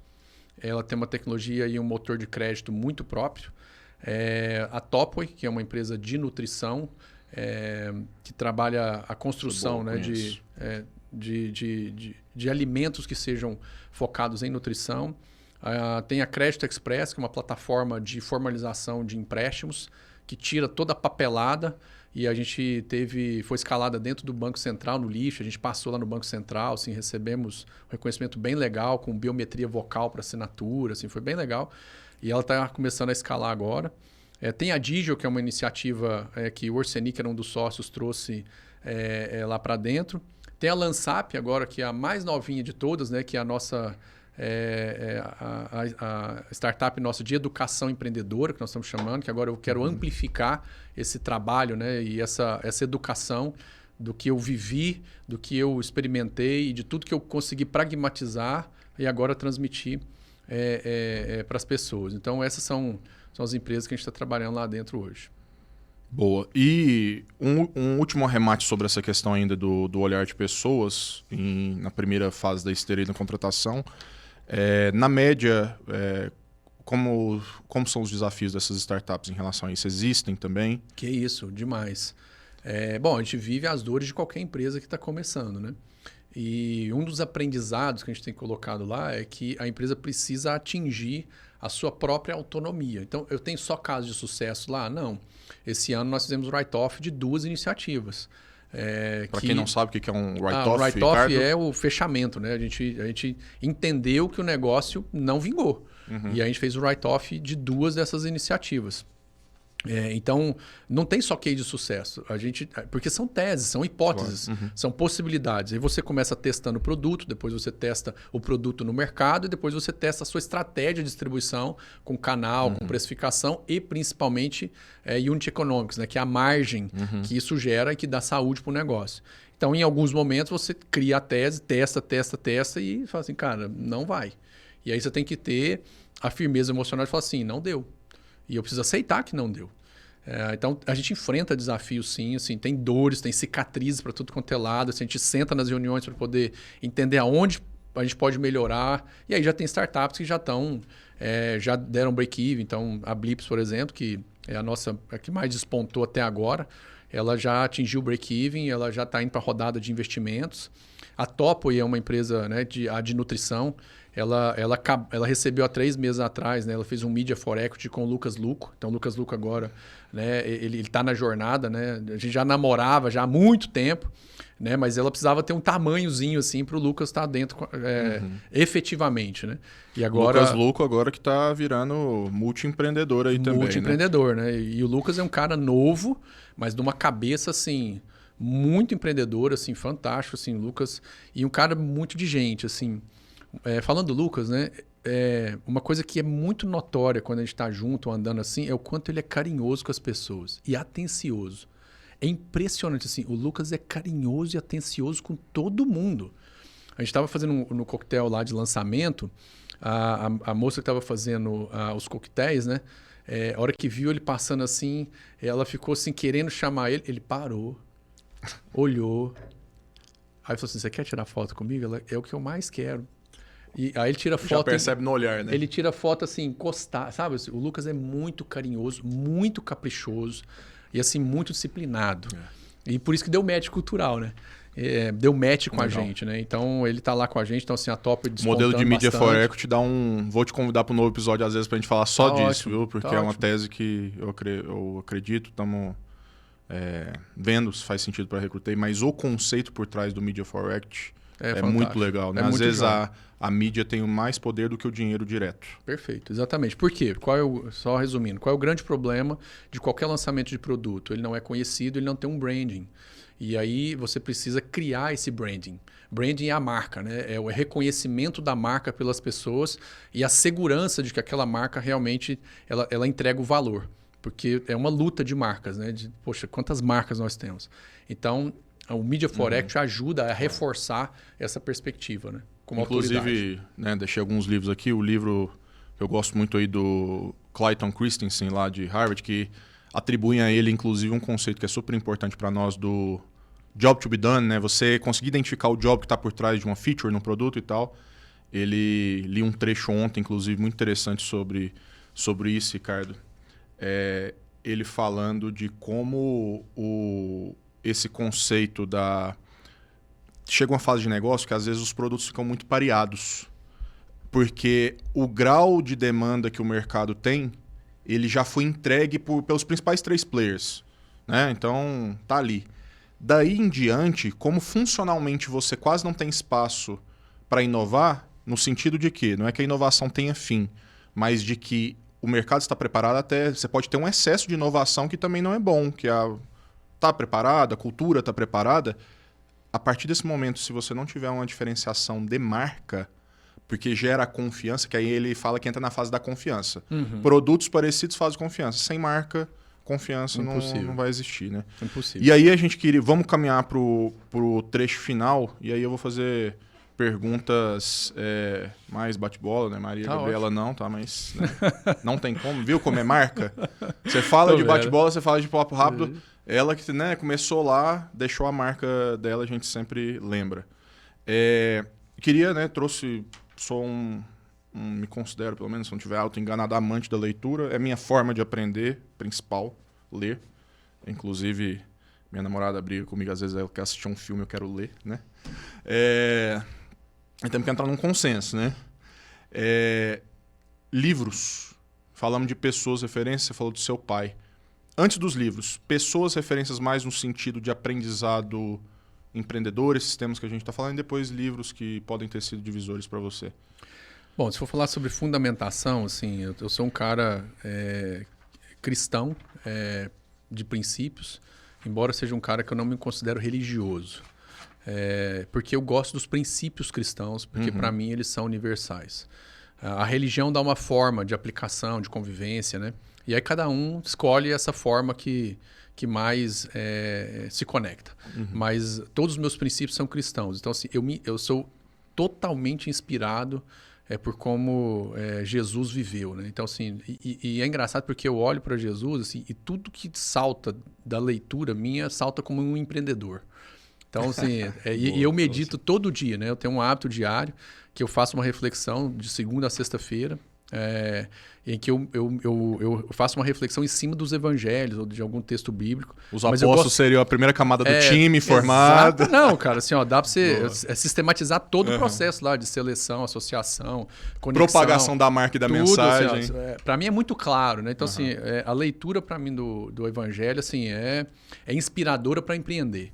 E os princípios, né? Então, assim, como para mim os princípios são fundamentais, é ali que eu me inspiro nos princípios. Então, assim, qual é o livro que você lê para se inspirar nos princípios? Eu leio os evangelhos.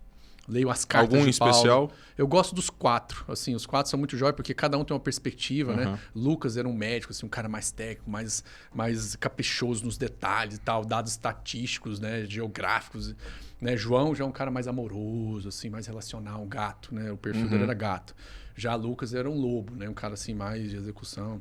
Tá vendo? Assim, você vai lendo e por lidar com gente, você vai vendo como identifica. Né? Então, eu me inspiro lá. Então, todo dia lá, de segunda a sexta, eu faço uma reflexão, posto, lendo e me inspirando. O segundo, sem dúvida alguma, assim, os segundos, né? São meus pais. Assim, eu olho para minha mãe, olho para meu pai e vejo o que eles deixaram de testemunho para mim, né? Agora minha mãe cuidando mais uma vez, né? Então, ela cuidou da gente, depois cuidou do meu avô agora. Então, sem dúvida alguma, cuidar de gente faz parte da nossa cultura. Meu pai, um cara de aprendizado, de reinventar-se constantemente. Nunca escondeu as dificuldades que a gente viveu lá de casa. Então, assim, essas são as pessoas que mais me inspiram. Assim, você tem alguém icônico, assim... da minha convivência são essas, assim. Agora tenho meus amigos. Os meus amigos me inspiram, né? Eu vou deixar minha esposa para o final. Os meus amigos me inspiram, assim, eu olho as diferenças que cada um de nós temos, né? E eu vejo essa qualidade que eles têm e eu fico inspirado, né? Na organização, na disciplina, às vezes na espontaneidade, na humildade. Então, assim, meus amigos me inspiram. E por último, sem dúvida alguma, minha esposa. A Liz é a fonte de toda a minha inspiração hoje, né? Assim, então, emocional... ela é a minha fonte de inspiração e eu recomendo isso. Aliás, tem um autor que vamos falar de livros, né? O Napoleão Hill, Ele tem um livro que chama Quem Pensa Enriquece. E um dos princípios, um dos fundamentos que ele recomenda lá, ele fala assim, você quer empreender, quer fazer diferença no mundo? Ame uma mulher. Ele fala com clareza isso. Ó, pessoal, isso aqui não foi combinado que vai acontecer aqui agora, tá? O grupo Mastermind que eu tenho lá com os meus parceiros há 9 anos, ele é fundado no princípio Mastermind e apresentado no livro Quem Pensa Enriquece, né? Porque ele partiu da premissa, diante de pesquisas e conversas, se não me engano, com mais de 500 empreendedores na época norte-americanos, os de maior sucesso e que também se consideravam felizes, que ele captou essa essência do sentimento também, não era ser só podre de rico e minimamente satisfeito com a própria vida. Realizado, cara pleno. pleno. Dos 14 princípios que ele identificou foi que todos, de forma consciente ou inconsciente, participavam de um grupo muito forte, alinhado com valores. E aí tem os grupos Mastermind espalhados por aí, conceitualmente, né, falando, e eu tenho um deles. E, Ricardo, dá o testemunho, é impressionante quando a gente junta essas mentes e convive, e ganha confiança, e troca aprendizado. Todos aí, um abraço para todos os amigos hoje, que na história, porque as pessoas entram, algumas saíram, eu mesmo já saí do grupo por um tempo e voltei. Então, no geral, já devem ter passado quase 50 empreendedores, e eu percebi em mim e nos outros que todas as vezes que eles estavam inseridos de forma positiva dentro do grupo, as coisas positivas se aceleraram, tá perto de gente boa, né? Que você confia. Então, o Ricardo está citando um livro que foi muito importante para mim. E ele fala lá realmente que ele percebeu o padrão de que quando tinha um amor, lá ele cita o amor por uma mulher, né? A maioria dos entrevistados na época eram homens. Sim. Que ele via a correlação entre essa influência como uma energia, que é muito parecido com o que você falou lá no comecinho da nossa conversa. Livro específico de negócio? Bom, eu tenho 10 que são de cabeceira, assim, eu faço um book rotation, né?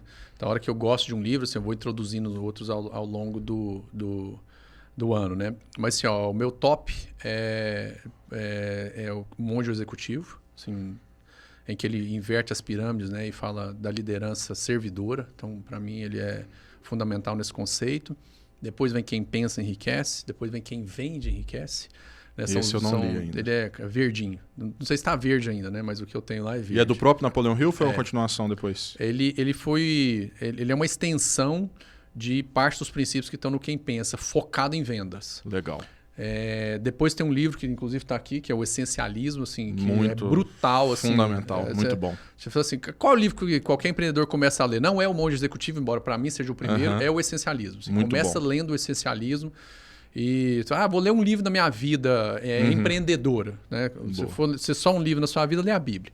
Mas se você for ler mais de um livro e for para o empreendimento, que você lê o Essencialismo. Desculpa a piada, mas Essencialismo é um livro essencial de ler. Exatamente, é isso não aí. Tem como. Foi ótimo trocadilho. Então, o Essencialismo é um livro fundamental. Aí depois entram outros, né? Tem um livro que está lá na minha lista, que é o Blink. Não sei se você já leu esse livro, assim, fantástico. De olhos, num piscar de olhos. Num piscar de olhos, que é a tradução aqui. Gosto demais, assim, porque ele vai criando essa depuração da nossa capacidade de perceber as coisas, né? Tanto no aspecto emocional, e aí depois você não consegue explicar, mas você entende isso você dá linguagem, você dá fala, você dá voz para suas emoções, né? E ele, para mim, foi interessante porque a gente não tem uma educação e uma alfabetização emocional que falta hoje na nossa educação de formação. A gente é formado para questões técnicas. A gente é formado para poder trabalhar bem, mas a gente não é formado para funcionar bem como pessoa. E aí ele trouxe, né, parte do livro trata sobre isso. Então, assim, se puder recomendar, esses aí são os que eu recomendaria. Monge Executivo, pessoal, Quem Vende Enriquece, Essencialismo e Blink, num piscar de olhos. Inclusive essa questão do emocional, tem muita gente que achou que isso é hype, nós, pelo menos na Recrutei, não consideramos, senão nem existiríamos, que o olhar de contratação, olhando, né, as ditas soft skills hoje, é essencial. Muitas vezes a entrega não vai vir, quase nunca vem só de conhecimento técnico, né? Vem da mistura da expertise técnico com o fundamento emocional. E uma última pauta que eu queria tratar com você para a gente encerrar, Ricardo, que não podia deixar de fora, anotei aqui, contar. Eu acho que vale a pena você aproveitar o espaço para divulgar, e divulgar o que você quiser aí, obviamente, mas falar um pouquinho dos projetos sociais que você já se envolveu ou se envolve, para que quem tiver curiosidade puder acessar, conhecer, né? Eu acredito muito no poder da sociedade civil no sentido de nós, indivíduos, temos sim capacidade de nos organizar para fazer o bem. Sei de muita coisa que você ajudou a fazer o impacto, você vai contar. E eu acho que é um grande mal a gente esperar grupos fazerem por nós. Sim. Seja ele quem for. E o Estado é um dos grupos. A gente critica o Estado e realmente no Brasil ele tem que ser melhor em muitos aspectos, obviamente, mas a gente como indivíduo tem a capacidade de articular muitas coisas legais com a nossa própria iniciativa, né? Sim. E eu acho que você já faz isso há um tempo. Conta para nós, por favor. O Instituto Projeto de Vida, ele surgiu junto com meu amigo Felipe Calisto, e a gente sonhou juntos. Boa, grande Felipe. E ele também tem um pilar, né? Então, assim, são 2 pilares para mim, né? As minhas bandeiras são o empreendedorismo e a educação, no aspecto profissional. No aspecto pessoal é a família. Então, essa bandeira do empreendedorismo, da educação, ela está presente na minha vida em tudo quanto é lugar. Então, como todo líder é um educador, né? A gente deveria ter e desenvolver essas habilidades. E no meu portfólio de as empresas têm que aprender hoje em dia. Empresas que aprendem crescem mais, né? Exatamente. Empresas que se preocupam em educar. Elas precisam aprender que elas também são educadoras. Em um mundo tão complexo, em um mundo tão dinâmico. Uma das startups que faltava no meu portfólio era uma de educação, mas agora vamos falar do Instituto, que a gente acabou agora de consolidar ela, que o Lúcio que está aqui, né, que é uma startup de educação empreendedora. Depois eu posso falar com ela, mas voltando ao Instituto, então assim, isso está tão na minha raiz que o Instituto é a materialização, ele chama Projeto de Vida porque é a educação te ajudando a criar o projeto da sua vida. E aí a gente capacita, são hoje 3 trilhas que a gente tem lá, o principal delas hoje é o Projeto Carreira, em que a gente pega pessoas que estão, porventura, fora do mercado de trabalho, então, ou seja, estão sem um trabalho, e aí o vestibular é estar fora do mercado de trabalho, desempregado, e a gente leva para dentro do Instituto e lá a gente capacita e trabalha inclusive a parte emocional. Você acredita que eu estava num dos primeiros, não aulas ou apresentações do Projeto de Vida, porque foi lá na época no coworking da UNA. Sim. E aí tava tendo lá a apresentação ainda e aí recrutei, tava lá. A gente ficou por um tempo lá. Legal. Então, várias vezes que tinham reuniões lá com os jovens do Projeto de Vida, eu tava trabalhando e ouvindo. Tava ouvindo. Exatamente. Então, isso, se eu não me engano, tava assim. Eu acho que estava nos 3 primeiros meses. Bom, e a Raquel, que é a diretora, assim, ela trabalha muito forte, assim, um beijo para a Raquel também, né? Fantástico, assim, energia lá em cima. Tive lá essa semana, né, trabalhando com a turma também, então é um dos trabalhos, assim, que para mim é fantástico. E além disso, a gente se envolve aqui na cidade. Então, ano passado, por exemplo, a gente rodou junto com a prefeitura, em parceria, assim, também um beijo para a galera lá da Secretaria de Educação, a gente rodou um projeto chamado Pacto por Uberlândia, em que a gente agora está transformando todo o material didático e toda a dinâmica com os professores. Também assim, um beijo para os professores que acolheram esse projeto. E os resultados estão sendo assim maravilhosos, né? Então, a gente está mudando. E o Instituto capitaneou isso, junto com a Associação Comercial aqui de Uberlândia também. Assim, foram mais de 4 milhões investidos. Então, assim, tem investimento financeiro. Foram mais de 4 milhões investidos no projeto e agora nós estamos estendendo tudo para toda a educação municipal da cidade. O Instituto Projeto de Vida foi o catalisador e o investidor desse projeto para que ele pudesse acontecer. Então, a educação, Paulo, está na minha raiz. Assim. E aí, como é que você sabe que está na sua raiz? Quando você investe tempo, esforço e dinheiro. Então, a gente investe tempo, se você olhar para a sua agenda e ver que você tem... Exatamente. E só um aprofundamento que eu acho importante, você estava falando lá dos pilares. Um pilar dele é carreira, quais são os outros 2? A gente tem um outro projeto que chama Transforma, que o Transforma ele vai ele vai em locais onde você tem talvez uma deficiência maior e ele cria alguns cursos para dar habilidade para as pessoas, minimamente assim, fazer alguma renda.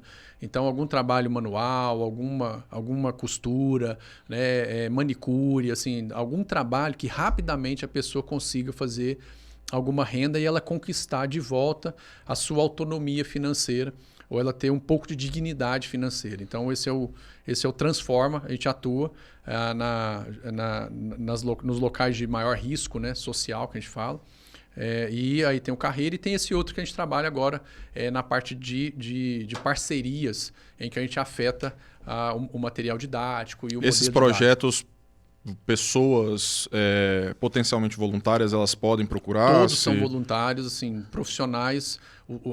Os instrutores e mentores do Instituto Proé de Vida que trabalham carreira, por exemplo, são profissionais de altíssimo nível aqui da cidade. Ontem estava lá, antes de ontem o Fábio Perger estava lá, né? Um empreendedor super reconhecido aqui na cidade, da Startse. O Felipe está lá também, então o Fábio vai lá também. Então, né, são profissionais muito reconhecidos e que estão lá passando conhecimento, né, conversando com a galera. Adoro o Fábio, foi meu mentor na Liga Empreendedora de Uberlândia e tem uma história rápida interessante que tem uma das irmãs da minha mãe, mora em São Paulo, achou lá um produto da Start em São Paulo e se apaixonou pelo produto mesmo. Ela dá o depoimento, falou, nossa, é muito melhor, limpa melhor e tal. Não sei exatamente qual, são mais de 2.000 produtos, se eu não me engano, na linha, então é um deles. Aí um dia ela veio aqui visitar a família e estava dando esse depoimento do produto. Eu falei assim, vocês sabem que eles são de Uberlândia, né? Ela, o quê? Apesar dela ser do Rio, ela cresceu em Uberlândia e depois foi para São Paulo. Foi ser médica lá, infectologista. Ela falou, não é possível, é verdade e tal. E aí foi descobrir. E aí ela ficou fascinada com como que uma coisa, né? Um produto tá chegando lá em São Paulo e tal. Ela não tinha consciência do quanto produto, serviço e empresa boa a gente tem aqui na cidade, né? Então, uma coisa que ela falou assim, nossa, muito legal. E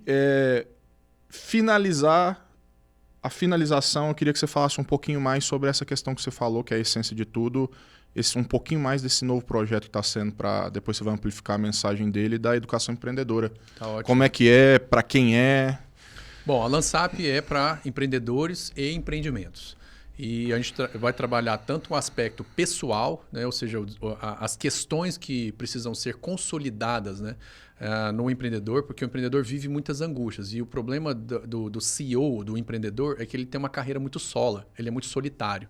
E ele precisa desse apoio, dessa construção conjunta, né? E ele tem dores também. E ele precisa aceitar que tem, e nós vamos trabalhar alguns produtos para esse trabalho que é pessoal. E tem o outro que é o profissional. Então, o que a gente pode trabalhar dentro do empreendimento, aí com toda a experiência multissetorial que eu tive, então eu aprofundei em diversos setores, e aí levar esse conhecimento, levar essa provocação, essa orientação para que esses empreendimentos possam se consolidar e depois também crescerem, né? Então, eu acredito que primeiro eu consolido, eu sou saudável e aí eu posso crescer. Porque a coisa mais triste é você acelerar algo que não está saudável. Porque ali na frente ele vai quebrar ou vai ruir. Eu vi um post no né? seu Instagram sobre isso. Não acelere negócios que não são saudáveis ainda. Exatamente. Né? Porque eu estou acelerando algo que ali na frente pode causar uma quebra muito pior. E aí tem muita gente no barco, tem gente dependendo do seu empreendimento. Então essa é uma responsabilidade. Então a Lansap, né? Isso é um dos motivos do que estão chamando agora de inverno das startups, Exatamente. Né? Que não tinha uma sustentabilidade financeira, econômica e de base de clientes. Porque eu comprava mercado e agora eu não tenho uma relação consistente com o meu cliente, o meu produto é inviável economicamente e eu tenho uma quebra total do modelo de negócio.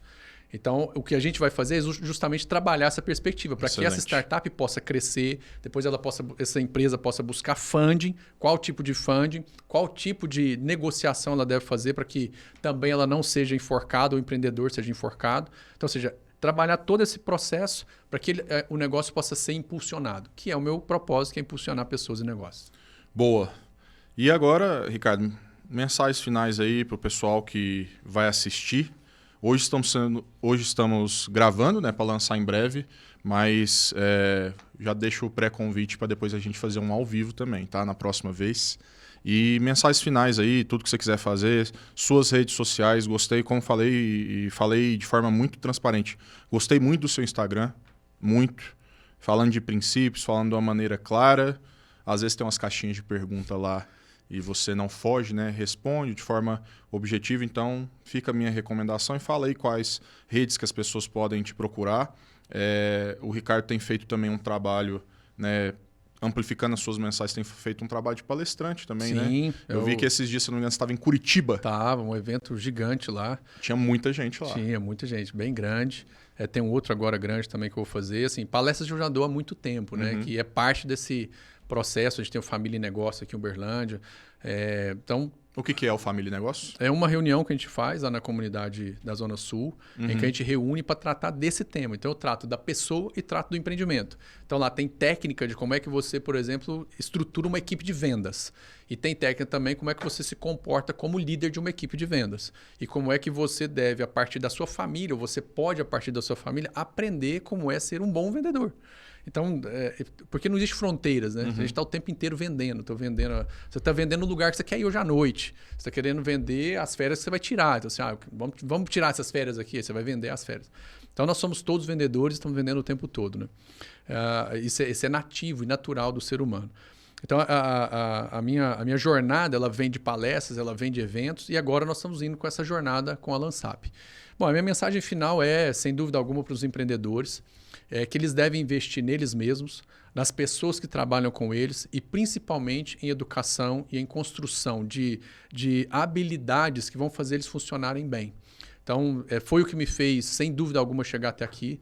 A minha maior alegria agora no fechamento do meu ciclo com o Magalu é ver que o time que eu deixei lá, ele é um time que vai fazer as coisas funcionarem e as coisas continuarem. Talvez o maior medo das pessoas é criar um time que ele não tenha mais necessidade do líder. E talvez esse seja o grande atestado de sucesso de um líder. É quando ele não é mais necessário. E eu falei assim, olha, eu tenho certeza que o time que eu estou deixando aqui não vai ter necessidade mais de mim. Ricardo, no máximo, saudade. Queria fazer uma breve interrupção para depois você finalizar de vez, mas porque senão o pessoal vai me bater, porque eu pedi perguntas e falei que ia escolher pelo menos uma. Então, o Bruno, que faz parte do Bruno Gregório, da Polifrete, Mastermind, faz parte, inclusive no Juntos por Uberlândia. Sim, lá na pandemia, né? Ele estava junto. Capitão lá no Juntos por Uberlândia. Excelente. Agora pegou o desafio de fazer o braço da Silva Inovação lá também, muito firme. legal. Ele mandou uma pergunta para você responder, tá? Então vamos fazer uma caixinha ao vivo aqui. Tá ótimo, vamos lá. E aí a gente finaliza.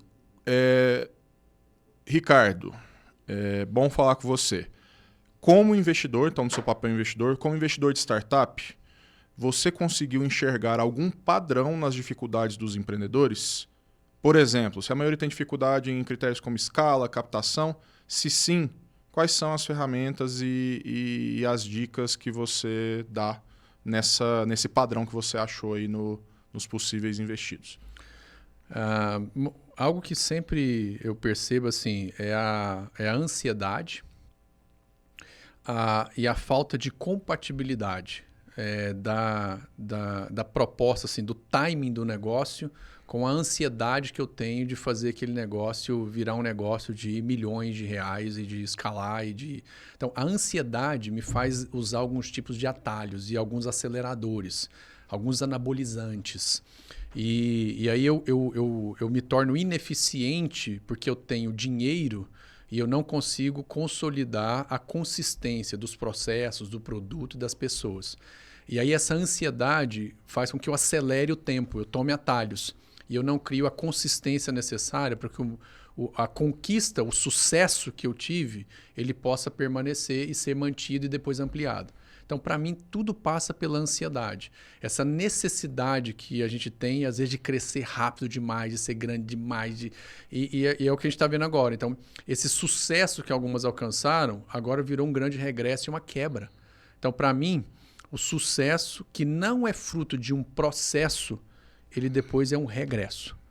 Muito bom. Ele vai ter uma quebra. Então, é a ansiedade. E vou dar a voz à última pessoa, puxando sardinha a pergunta da Pri, que é a nossa coordenadora de marketing na Recrutei. Então, ela fez uma que você já respondeu, vamos pular, mas vou citar a pergunta. Quais os desafios que você enfrentou para desenvolver o programa de digitalização dos varejistas? Você já falou muito bem, então está respondido aí, Pri. E ela fez uma interessante, foi uma vertente que a gente explora num próximo episódio com mais profundidade, mas ela perguntou a sua visão de como que especificamente o Growth Marketing pode ajudar a impulsionar vendas e relacionamentos com os clientes. Todo marketing ele vai buscar crescimento. Assim, a gente vai gourmetizando as palavras. Então, assim, o Growth Marketing é nada mais do que o próprio papel do marketing na sua essência. Marketing é eu ser capaz de gerar demanda a partir de uma oferta de valor. Então, isso desperta nas pessoas assim, a solução do meu problema, da minha dor está ali. Isso é o que o marketing sempre fez. A gente vai só dando desde os pesos do marketing. Desde sempre. Né? Então, do 1.0 até o 5.0, claro, com mais ferramental agora. Então, a geração de demanda que o marketing faz é o crescimento. E o que eu recomendo é não usar atalhos e nem estaminar e nem anabolizar os seus mecanismos de marketing, comprando o mercado. Talvez esse é o problema, porque eu compro demanda, eu compro o mercado. E o grande problema das startups de hoje, desse inverno das startups, são aquelas que compravam o mercado. Porque eu não estou gerando uma perspectiva de valor efetivo. Eu estou só trabalhando a partir de uma vantagem e não do valor. O que as empresas precisam consolidar nos seus clientes é o valor, é a experiência inesquecível e única que eu gero naquele cliente. E não apenas uma vantagem. Porque a vantagem eu estimulo o que é pior nas pessoas. Eu não crio uma relação, eu só tenho o interesse. Então, o meu interesse foi satisfeito, pronto. Eu tenho uma transação e não uma relação. Então, o que nós precisamos criar, a partir do marketing, que de fato que é o crescimento sustentável da empresa, é uma relação de valor entre o produto, o serviço e o seu cliente. Encerrou da melhor maneira possível. Então, Ricardo, queria te agradecer muito, viu? Por você ter aceitado o convite. E estou muito feliz pela escolha, eu acho que fez sentido para tudo. São... Bom, frente e versa, posso deixar meu Instagram? Tudo. Então, tudo beleza. que você quiser para deixar Bom, o Instagram acesso. parece site. É @ricardorocha.com.br. Funciona como site também. Se você digitar isso no browser, vai sair lá. Mas é a minha principal hoje, né, rede social. Nós estamos expandindo para outras agora. E quero deixar aqui assim, que nós estamos começando um trabalho agora de mentoria, de cursos, de trabalho com os empreendedores e com os empreendimentos. Daqui a pouco nós vamos ter imersões. Então acessa lá, né, vou te convidar a seguir, a consumir o conteúdo, a me conhecer por lá. E Vale depois, a pena, na medida pessoal. que você for ganhando confiança, nós vamos aproximando, você vai participando. E não é porque eu estou num negócio, né, de educação agora que eu quero recomendar que todos invistam, né? Mas invistam na sua educação, invista em livro, invista em curso, né, que você vai melhorar as suas habilidades, as suas competências para que você seja um melhor líder, um melhor gestor e principalmente um melhor empreendedor. Empreendedores de sucesso são aqueles que estão aprendendo sempre e investem nisso. Para com essa bobagem de ficar catando milho por aí de conteúdo que está gratuito. Investe mesmo na sua capacitação, porque isso vai fazer diferença no seu negócio. Você vai colocar uma semente e isso vai multiplicar 30, 60, 100 por 1. Boa.